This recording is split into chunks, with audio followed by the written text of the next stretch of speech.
సనాతన ధర్మంలో ఉన్నటువంటి మనందరం మనకి తిరుమల తిరుపతి క్షేత్రంలో జరుగుతున్నటువంటి అన్నదానం నిజంగా గర్వపడవలసినటువంటి అన్నదానం.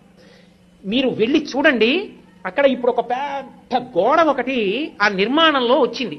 ఆ గోడ మీద ఒక అద్భుతమైనటువంటి చిత్రాన్ని రూపకల్పన చేస్తున్నారు.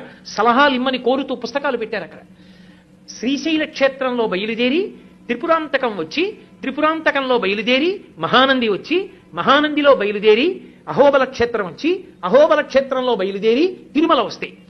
ఈ మధ్యలో ఉన్నటువంటి కొండలు పరమ పావనమయ్యా నంది మండలము అది ఎలా ఉంటుందో ఒక ఊహాచిత్రంగా ఊహిస్తే, ఆ కొండల మధ్యలోంచి ఎన్నో కొండలు, ఇన్ని కొండల మధ్యలో ఉన్నటువంటి ఈ క్షేత్రములను, కొండ మీద ఉన్న క్షేత్రాలకి ఉన్న మార్గం ఒక పెద్ద పావు మిలికలతో పడుకున్నట్టుంటుంది. అది వెంకటాచలం దగ్గరికి వచ్చేటప్పటికి పడగలు విప్పి శేషుడవుతుంది. దాని మీద ఆనంద నిలయం ఒక మణి అవుతుంది. ఆ మణిలో పరమేశ్వరుడు వెంకటాచలపతి ఉంటారు. ఒక అద్భుతమైనటువంటి ఊహాచిత్రం. దాన్ని అక్కడ ఉంచారు. అది కొద్ది రోజుల్లో అక్కడ గోడ మీదకి ఎక్కబోతోంది. నాకనిపించింది శ్రీశైలం అద్భుతమైనటువంటి క్షేత్రం. మల్లికార్జున లింగం అక్కడ. ఆ శ్రీశైల లింగం జీవబ్రహ్మ అభేదాన్ని తెలియచేస్తుంది. అటువంటి లింగస్వరూపంగా మనందరం మొట్టమొదట పరబ్రహ్మంతో కలిసి ఉన్న వాళ్ళమే.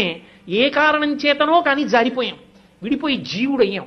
జీవుడైన దగ్గర నుంచి ఇంకా త్రిపుర సనాతన ధర్మంలో ఉన్నటువంటి మనందరం మనకి తిరుమల తిరుపతి క్షేత్రంలో జరుగుతున్నటువంటి అన్నదానం నిజంగా గర్వపడవలసినటువంటి అన్నదానం. మీరు వెళ్ళి చూడండి, అక్కడ ఇప్పుడు ఒక పెద్ద గోడ ఒకటి ఆ నిర్మాణంలో వచ్చింది. ఆ గోడ మీద ఒక అద్భుతమైనటువంటి చిత్రాన్ని రూపకల్పన చేస్తున్నారు.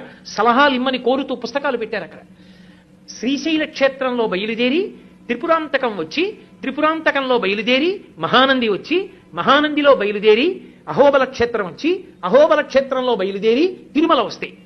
ఈ మధ్యలో ఉన్నటువంటి కొండలు పరమ పావనమయ్యా నంది మండలము అది ఎలా ఉంటుందో ఒక ఊహాచిత్రంగా ఊహిస్తే, ఆ కొండల మధ్యలోంచి ఎన్నో కొండలు, ఇన్ని కొండల మధ్యలో ఉన్నటువంటి ఈ క్షేత్రములను, కొండ మీద ఉన్న క్షేత్రాలకి ఉన్న మార్గం ఒక పెద్ద పావు మిలికలతో పడుకున్నట్టుంటుంది. అది వెంకటాచలం దగ్గరికి వచ్చేటప్పటికి పడగలు విప్పి శేషుడవుతుంది. దాని మీద ఆనంద నిలయం ఒక మణి అవుతుంది. ఆ మణిలో పరమేశ్వరుడు వెంకటాచలపతి ఉంటారు. ఒక అద్భుతమైనటువంటి ఊహాచిత్రం. దాన్ని అక్కడ ఉంచారు. అది కొద్ది రోజుల్లో అక్కడ గోడ మీదకి ఎక్కబోతోంది. నాకనిపించింది శ్రీశైలం అద్భుతమైనటువంటి క్షేత్రం. మల్లికార్జున లింగం అక్కడ. ఆ శ్రీశైల లింగం జీవబ్రహ్మ అభేదాన్ని తెలియచేస్తుంది. అటువంటి లింగస్వరూపంగా మనందరం మొట్టమొదట పరబ్రహ్మంతో కలిసి ఉన్న వాళ్ళమే. ఏ కారణం చేతనో కానీ జారిపోయాం, విడిపోయి జీవుడయ్యాం. జీవుడైన దగ్గర నుంచి ఇంకా త్రిపుర